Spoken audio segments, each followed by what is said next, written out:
নারায়ে তাকবীর। যা আওয়াজ দিচ্ছেন আমার মনে হচ্ছে এইখান থেকে নেবে আপনাদের গলাটা জড়িয়ে ঘন্টা দুয়ে কাঁদি বসে বসে। খুব জোরে আওয়াজ হয়েছে। এরকম আওয়াজ দিলে আপনি একদম দিল্লি পর্যন্ত পৌঁছে যাবেন, অসুবিধা হবে না। কি হবে না? এমনি তো বলছে এখানে আন্দোলন করার দরকার নেই, যা দিল্লি গিয়ে আন্দোলন কর। দিল্লি থেকে এরকম আওয়াজ দিলে হবে তো?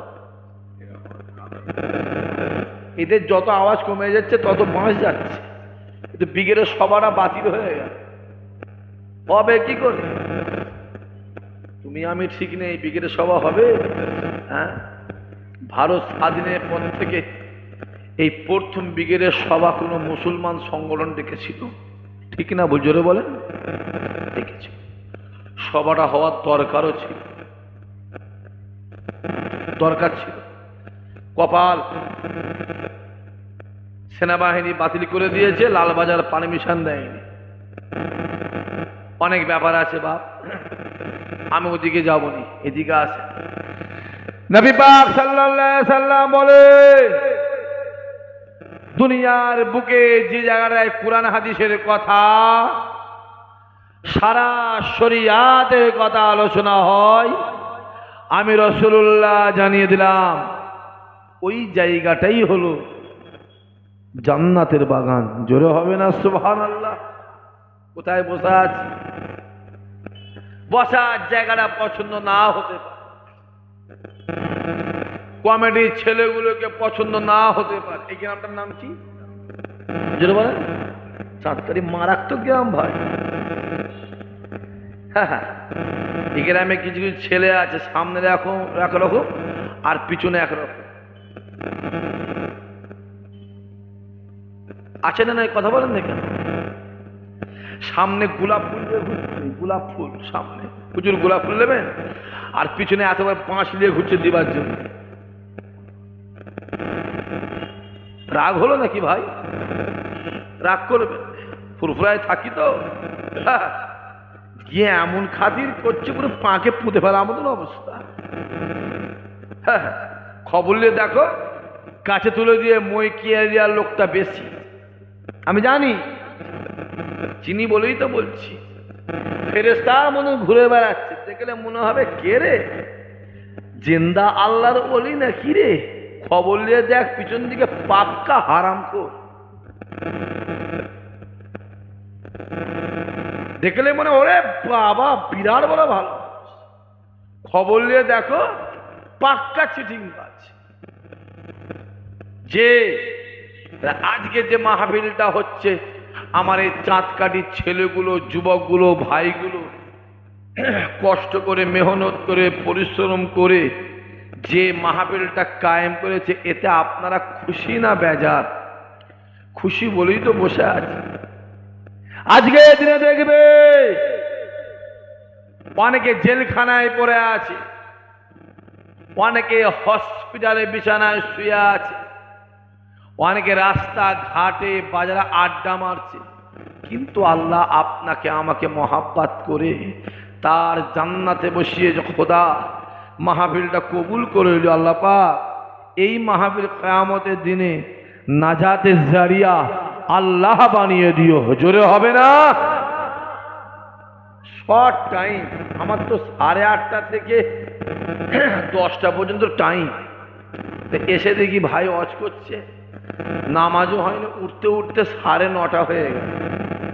কি আলোচনা করি বলেন তো? যে যা হয়েছে, রুগীর থেকে ডাক্তারের তাড়াতাড়ি বেশি হয়ে গেছে। সারা জন্য তাড়াতাড়ি কার বেশি বলে? রুগীর বেশি। আজকে ডাক্তারের তাড়াতাড়ি হয়ে গেছে, এ তো মুসল্লির থেকে ইমাম বেশি হয়ে গেছে। আসেন ছোট্ট করে আলোচনা করব, করে বিদায় নেব, খুব ভালো করে বুঝবেন। তাহলে আজকে যে মাহফিলটা হচ্ছে, মাহফিলটা কার? বলেন, রাসূলুল্লাহ।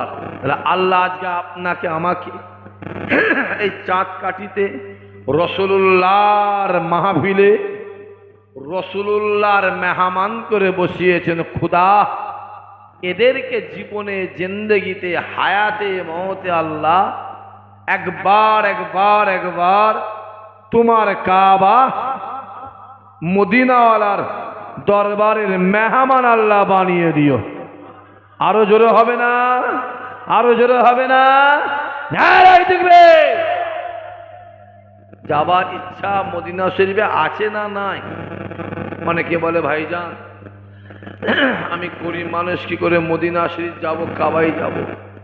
আমি বারবার বলি, আজও বলছি, টাকাতে কাবা শরীফ, টাকাতে মদিনা শরীফ হয় না, দিলে রাসূলুল্লাহকে পাওয়া যায়। জোরে হবে না সুবহানাল্লাহ? এটা ঠিক। গ্রামে এলাকায় বহু পয়সার মালিক আছে, কপালে কাবা শরীফ মদিনা শরীফ জোটেনি। আবার এমনও মানুষ আছে ভ্যান চালায়, জন খেটে খায়, আল্লাহর কাবাতে গিয়ে দাঁড়িয়ে যায়। জোরে হবে না সুবহানাল্লাহ?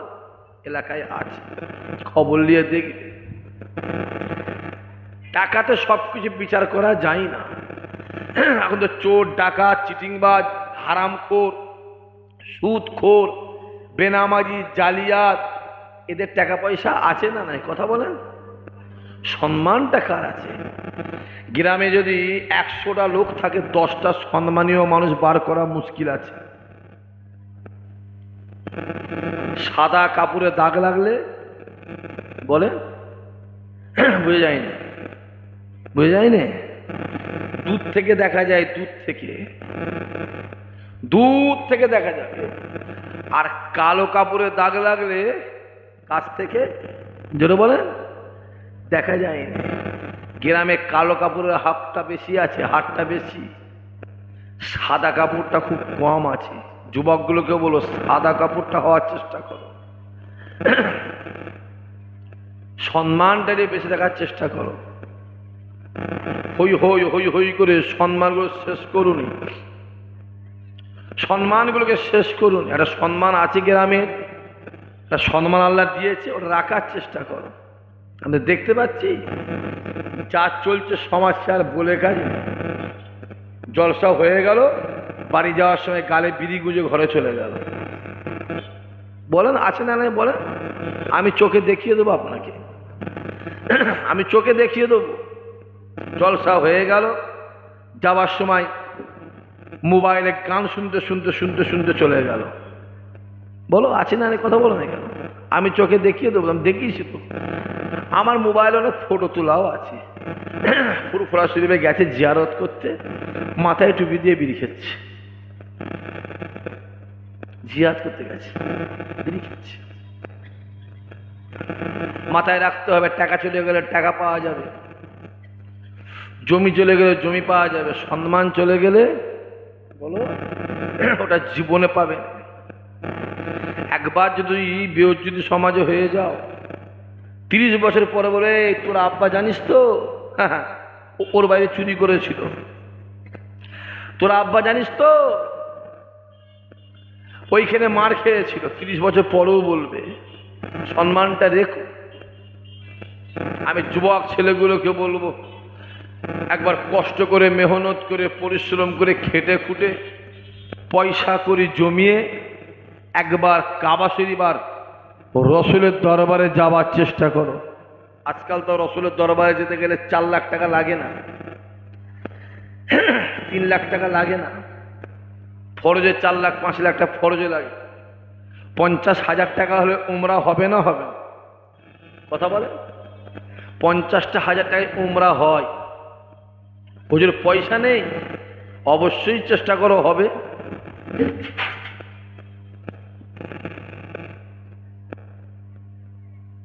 যা আছে অবশ্যই চেষ্টা করো না, হবে। একটা ভাঁড় বানাও, ভাঁড় মাসে 1000 টাকা করে ফেলো, 12 মাসে কত হবে? 12,000। 5 বছরে 60,000 টাকা হবে। 60,000 উমরা হবে না? হবে না। এখন তো 50,000 টাকা নিয়ে যাচ্ছে, 50,000 নিয়ে যাচ্ছে। একবার চলে যাও, পরে ফরজ হবে, পরে হবে, একবার চলে যাও। মদিনার দরবার রহমতের দরবার, রাসূলুল্লাহর দরবার জান্নাতের দরবার। জোরে হবে না সুবহানাল্লাহ? যার জন্য এত মারামারি করছো, এত কাটাকাটি করছো, জান দিচ্ছ, জান নিচ্ছ, এত কিছু করছো, সেখানে যাবার ইচ্ছা যায় না? একবার চলে যেতে হবে সেখানে। নবী আমার ডাক দেয়, বাবা সাহাবারা শুনে রেখে দেন,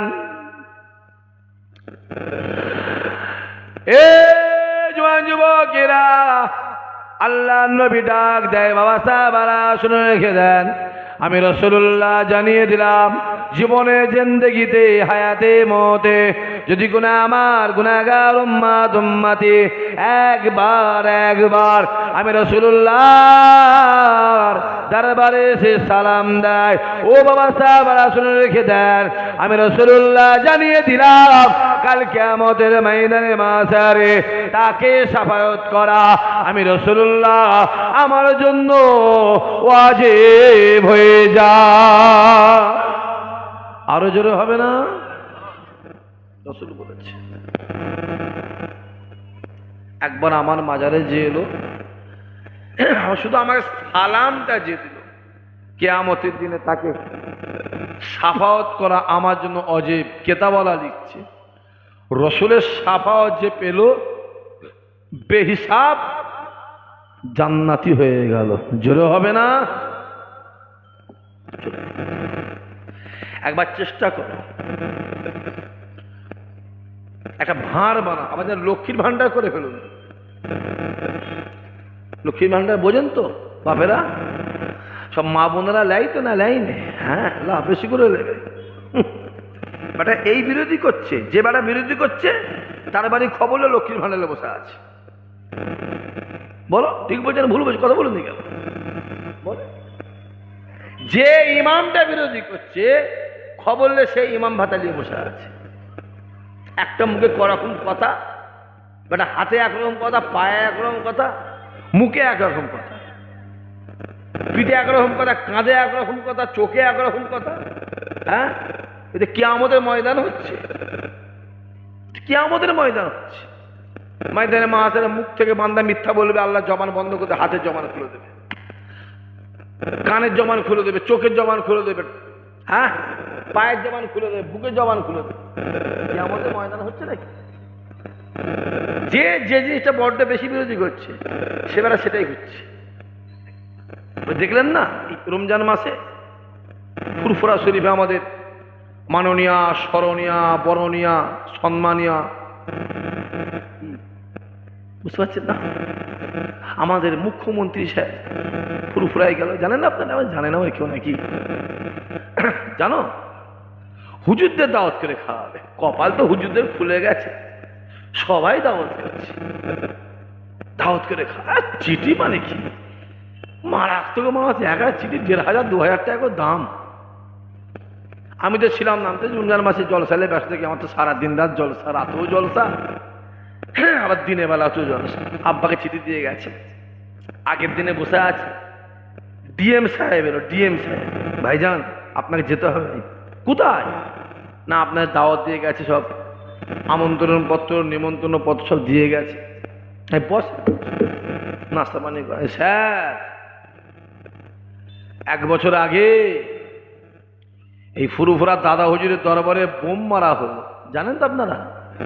জানেন না মনে হয়, কিচ্ছু জানে না, সব কাহার বসে আছে। এই ছেলেকেও জানেন না, কাহা করে বসে বুবা নাকি? দেখো লোকগুলো দিন দিন বুবা হয়ে যাচ্ছে কেন? জানো তো না? জানো নি? কথা বলছি কেন? ফুরফুরা হুজুরের বাড়িতে গিয়ে লাথি মারা হলো, জানা আছে? মাথায় রাখতে আবার ফুরফুরা হুজুরের বাড়ি নয়, ওই বাড়ি জানেন আমার দাদা হুজুরের বাড়ি। যে ওই দরজায় লাথি মারা হয়েছে মানে আমার দাদা হুজুরের বাড়িতে লাথি মারা হয়েছে। পৃথিবীতে একটা ইমানদারের মোমেনের দাড়ির অসম্মান মানে পৃথিবীর 200 কোটি মুসলমানের দাড়ির অসম্মান। পৃথিবীর একটা মসজিদে ইট মারা মানে পৃথিবীর সমস্ত মসজিদে ইট মারা। তোমার জানা আছে বাবরি মসজিদে যখন তলোয়ারে আঘাতটা করা হয়, হাম্বারের আঘাতটা করা হয়, হাতুড়ির আঘাত করা হয়। ওই আঘাতটা বাবরি মসজিদে করা হয় না, ওই আঘাতটা পৃথিবীর 200 কোটি ইমানদারের বুকে আঘাত করা হয়েছিল। কথা ঠিক না বল, জোরে বলো। অত সহজ নয় বাপ, ফ্যানটা চালাতে হবে কচি, গরমে মরে যাব আমি। মেরে ফেলা ধান্দা যাচ্ছে না কি রে? এখন মরলে অসুবিধা আছে, অন্তত 2-3 বছর যাক, তারপর যা হয় হবে। হ্যাঁ, আরে ছোট মোটো যা আছে তুমি এখন লাগাও। হ্যাঁ, একবার ঝেড়ে তকবীর দাও তো, নারাই তকবীর। তোর বাবা জোরে সরে নারাই তকবীর, নারাই তকবীর। সবাই ইমাম সাহেব চলে আসে। কথা সবাই বললো হবে না, কথা বললো হবে না, থাক। সময় শর্ট, আমি এমনিতেই 11:30 এই 10:30 পৌনে 11 মাইক ছাড়বো এমনিতেই। আসেন ভালো করে বোঝে। যখন বোম মারা হলো, বোম, একটা হুজুরের মাথাও ফাটলো, মনে আছে? ভুলে গেছে নাকি গো? মনে আছে না নাই গো? হ্যাঁ, আবার এক হুজুর বলল রং লাগিয়েছে নাকি বলতো। কি করছো বলো, শোনোনি? ভুলে যাওনি জানো, তোরা ভুলে যাস, এই ছেলেগুলো ভুলে যাস নি বা। হ্যাঁ, এখানে কেটে গেছে, সেলাই করেছে, জোড়া লাগবে না লাগবে না? কথা কই না, জোড়া লাগবে না লাগবে না?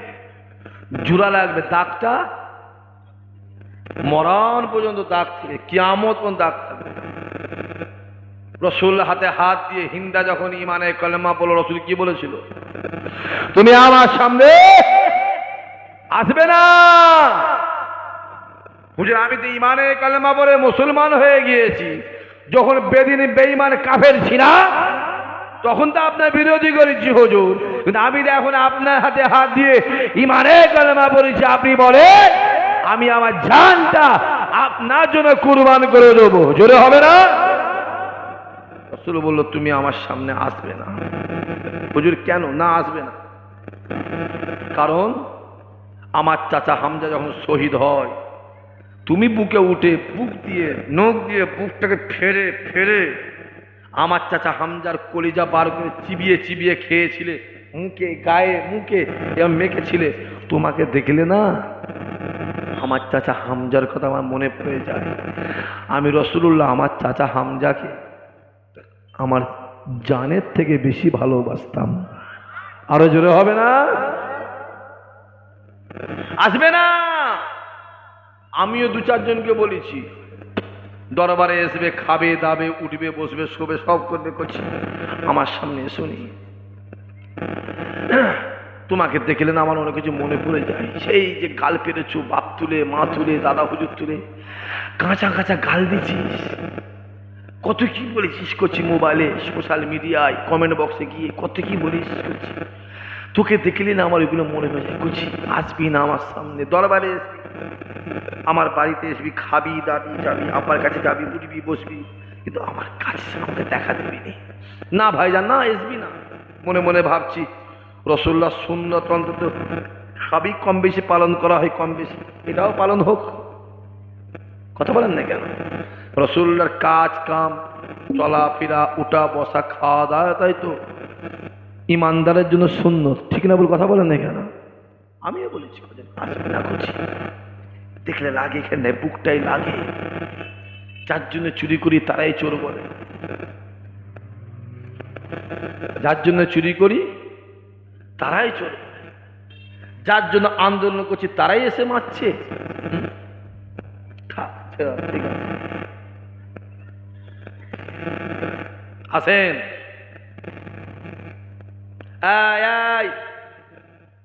কথা বলুন, একদম ভুলে যাবো নি করছি। 1 বছর আগে বোম মারা হলো, লাঠির আঘাত করা হলো, কত অত্যাচার দরবারে হলো, তখন তো আমাদের মাননীয় স্মরণীয় বরণীয় সম্মানীয় মুখ্যমন্ত্রী ফোন করে খবর নিলুনি যে কি ব্যাপার কি। আচ্ছা আমি দেখছি, আচ্ছা আমি যাচ্ছি, খবরটা নিচ্ছি। ও তখন চেয়ারের 4টে পা কি ছিল? টাইট ছিল। কি ছিল? আর এখন চেয়ারের 4টে পা নড়ে গেছে বলে ফুরু ফরে এসছো, হুজুর দিতে টাইট করাবো? হ্যাঁ, হুজুর দিতে টাইট করাবো? শোনেন স্যার, চেয়ারে পায়ে এমন ধরে গেছে ও নাট দিলে আর টাইট হবে না। মোটা পাড়া লোক হলে চেয়ারে বসলে কি হবে বুঝতে পারেন? আমি মুচকে রয়ে যাবে যে মোটা পাড়া শক্ত কথা বুঝে যাচ্ছে। আর আমি যুবকগুলোকে বলছি যে ডাল ধরার ইচ্ছা হয় একটু শক্ত পাড়া ডাল ধরবি, ওই মরা হাজার নরম পাড়া ডাল ধরিস নি, শক্ত পাড়া ডাল ধরার চেষ্টা কর। অত সহজ? কত হুজুর চলে গেল, যাই না? কথা বলেন না কেন? আমাদের বাপে একটা নীতি আছে, আমরা এক নীতি আদর্শের মানুষ।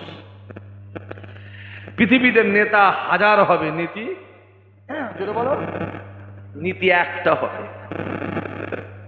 যে জিনিসের নীতির ঠিক নেই ওই জিনিসের নেতার কোনো দাম নেই। দাদা হুজুর গিয়ে চলে গেল, তার নীতি আদর্শ আছে না নাই? জোরে বলে। 5 হুজুর চলে গেল, তাদের নীতি আদর্শ আছে না নাই? দাদা হুজুরের 30 থেকে 32 হাজার খলিফা দুনিয়া থেকে বিদায় নিয়ে চলে গেলেন, তাদের নীতি আদর্শ আছে না নাই? আছে, মাথায় রেখে দিও। আমরা একটা নীতির মানুষ, বা আমরা হই হই হই হই করতে পারবো। আর আমিও বলবো যেসব যুবকগুলো আমাদের ঘরে ভালোবাসো তাদের নীতি যেন 4টে হয়, তাই তো? কটা হয়? একটা হয়। আল্লাহ আমাদের কবুল করেন, সঠিক রাস্তাতে আল্লাহ থাকার তৌফিক দেন। জোরে বলেন আল্লাহুম্মা আমিন।